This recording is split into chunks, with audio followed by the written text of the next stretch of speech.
السلام عليكم، ايه الاخبار؟ عاملين ايه؟ النهارده جاي لكم فيديو جديد هنكمل فيه السلسله اللي احنا اتكلمنا فيها عن الذكاء الاصطناعي وازاي ان احنا نستخدمه يسهل حياتنا ويساعدنا في الدراسه عموما. فانا جايب لكم اداه جديده النهارده بتعمل لنا برزنتيشن، بتعمل لنا تقارير، بتعمل لنا ملفات وورد. هتسهل علينا كتير قوي. يعني لو انت مثلا بتعمل برزنتيشن او بتكتب ملف وورد هتقعد كتير قوي. الاداه دي بتسهل الدنيا جامد سواء في الشغل سواء في الدراسه. يلا بينا نشوف الاداه دي بتعمل ايه. اول حاجه الاداه دي اسمها جاما اي اي، وانا ان شاء الله هسيب لكم اللينك بتاعها في الوصف، يعني عشان تقدروا تضغطوا على اللينك وتخشوا على طول. وهنشوف دلوقتي هنقدر يعمل ايه في الاداه دي.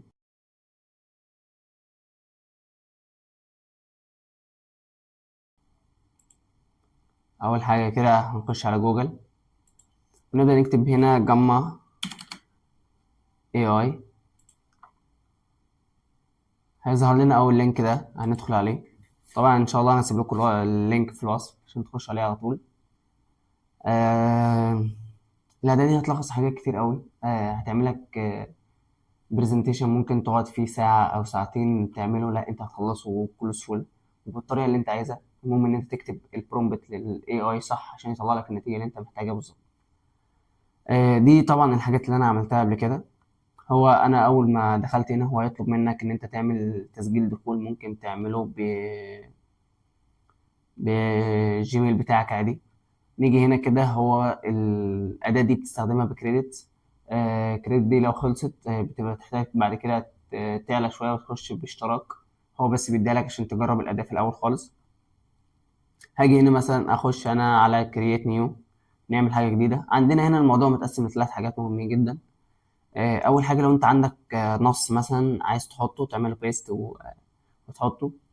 تاني حاجة جنريت، تخلي الاي اي نفسه هو اللي يعمل لك، يولد لك البرزنتيشن اللي انت عايزه بالكلام او البرومبت اللي انت محتاجه. ممكن نبقى نستعين بشات جي بي تي ان هو يكتب لنا برومبت مثلا مثالي للبرزنتيشن اللي احنا عايزين نعملها ونيجي نحطه هنا. تالت حاجة ان انا ممكن اعمل له import فايل. لو انا عندي مثلا ملف بتاع محاضرة، ملف بتاع شغل عايزه يعمله لي مثلا في ملف، او عايز يعمله لي منه برزنتيشن ايا كان. فتعالوا نستخدم دي كده نشوف. أو تالت بعد كده جه بقى أقسم الموضوع لتلات حاجات. لو أنا عندي مثلا ملف هجيبه من على موقع، أو عندي على الدرايف ملفات أنا حافظها، أو هعمل أبلود لفايل عندي على الجهاز. فأنا هعمل أبلود عندي لفايل على الجهاز. تعالوا ندور كده. أنا عندي هنا محاضرة مثلا، هنختار مثلا أول محاضرة دي أو تاني محاضرة دي. هيبدأ هنا يعمل لها أبلودنج. هيبدأ بقى يحمل المحاضرة عشان يبدأ بقى يفحص الملف بالظبط ايه اللي فيه ويفهم الحاجات الجزئيات اللي فيه، ويبدأ بقى يقسم العناصر عشان يبدأ يعمل لنا منها ملف أو يعمل لنا منها عرض تقديمي. وفي كذا اوبشن تاني هنبص عليهم مع بعض دلوقتي لما يخلص تحميل. دي طبعا الحاجات اللي ظاهرة إن أنا عملتها قبل كده، الملفات اللي أنا عملتها عليه قبل كده.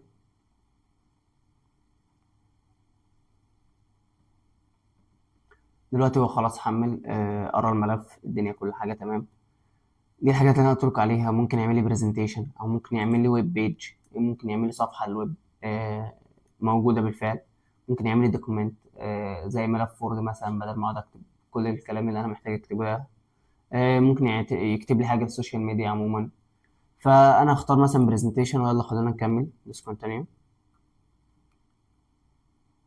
هيبدا بقى هو خد الملف ده خلاص قرأه وعمل بروسيس اللي هو محتاجها. ابتدى يقسم لي هنا بالظبط المحاضرة دي اللي أنا بعتها له دي بتتكلم عن إيه. آه هنيجي هنا نختار مع بعض بقى إيه أنا عايزه، مثلا يجنريت ولا يعمل لي شرح تفصيلي بالمحاضرة دي اللي أنا بعتها له، يعني ما يعدلش منها كتير. ممكن أختار اللغة كمان، ممكن يبقى عربي ممكن يبقى إنجليش على حسب أختار اللي أنا اللغة اللي أنا عايزها. وكمان ممكن أختار السيم، يعني السيمات اللي أنا عايزها في كذا سيم. ممكن أدوس فيو مور. هنا في عندي أكتر من سيم ممكن أختار ما بينهم مثلا. فأنا مثلا ممكن أختار ترانكويل ده، بحبه صراحة. في مميزات شكلها حلو كتير أوي في السمات بتاعته. ونيجي هنا على حاجة مهمة بقى ايه، لو انا عايزه يعمل لي AI image على حسب، او يجيب لي مثلا ويب image، ان هو يجيب لي من مواقع صور من مواقع، او يولد لي صور بالاي اي ايا كان. فانا هختار مثلا الاي اي ايمج زي ما موجود. وممكن اختار كمان الموديل اللي هي يعمل لي انشاء للصور دي ايا كان. هنا طبعا دول بلس، اكيد طبعا جودتهم اعلى واحسن بكتير، فخلونا في الفري بتاعنا. ونيجي هنا الفورمات. ممكن مثلا ديفولت او تراديشنال على حسب الشكل اللي انا محتاجه بالظبط يبقى عامل ازاي.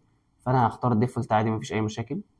وهو قال لي هنا ان انا عايز اعمل ان هو يعمل لي 10 بطاقات، ده اكتر حد في الفري. لو انا عايز اعلي بعد كده، او ممكن اضغط ابجريد يعمل لي 20 بطاقه او 20 سلايد. طبعا دي الخطط اللي موجوده عندهم.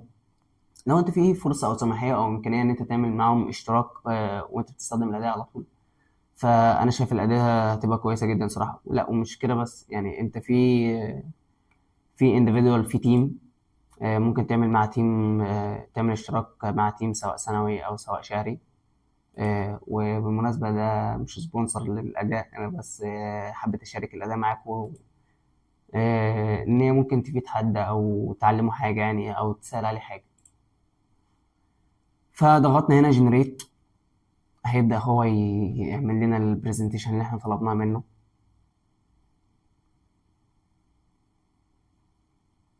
هو زي ما احنا اتفقنا هو هيعمل لي هنا 10 بطاقات بس، وهيحاسبني عليهم كمان، هيخصم من الكريدت بتاعي اللي هو 314 عشان يعمل لي بيهم البطاقات اللي هو هيعملها دي، او يعمل لي بيها البرزنتيشن اللي انا طالبها منه دي. طبعا دي ديتيل بقى ايه يعني، amount of text، اللي هو مثلا عايز الكلام قليل، عايزه مفصل، عايزه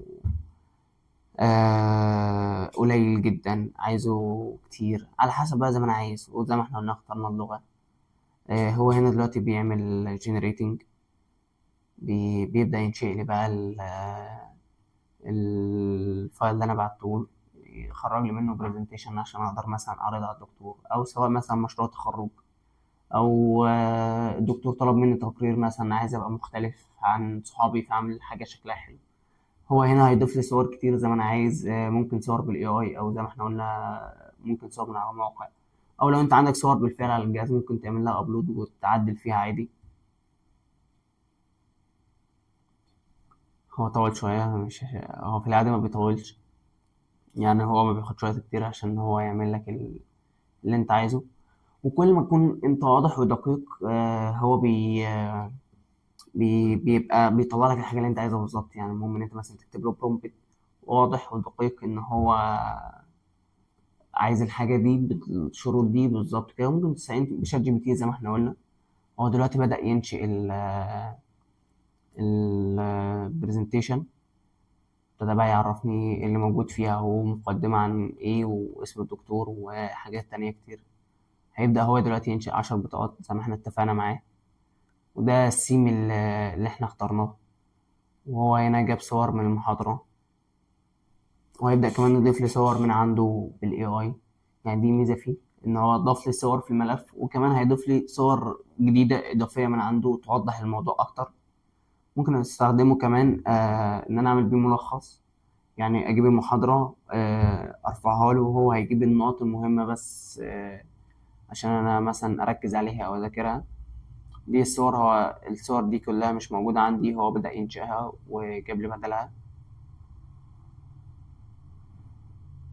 هو بدأ يعرفني ايه اصلا المحاضرة دي، وازاي اعمل بيها برزنتيشن اهو، وعمل لي شرح تفصيلي، يعني بيتكلم عن حاجات كتير، بإضافة الصور اللي موجودة بالفعل في المحاضرة، وكمان صور هو ضافها من عنده.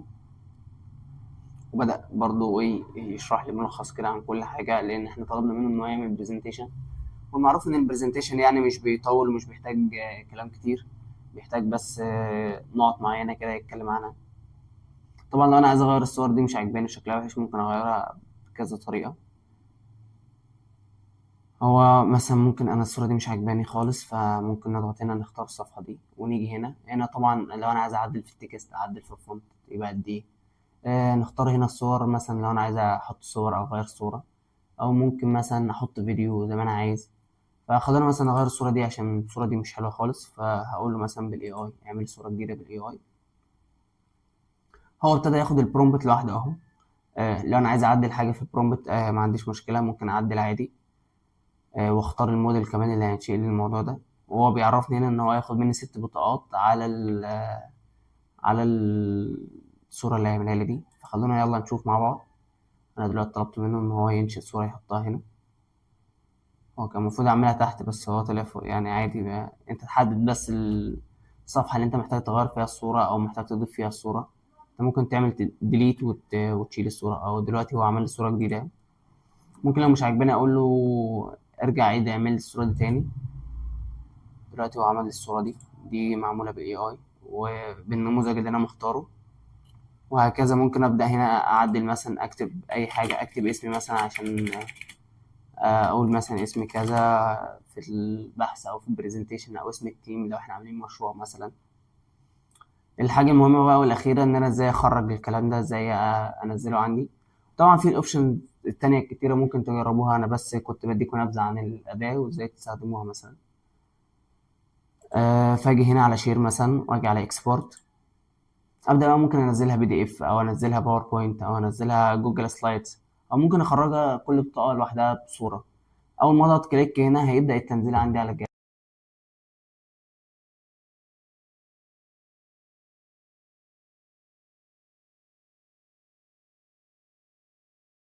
وخلاص كده يبقى اتحفظت.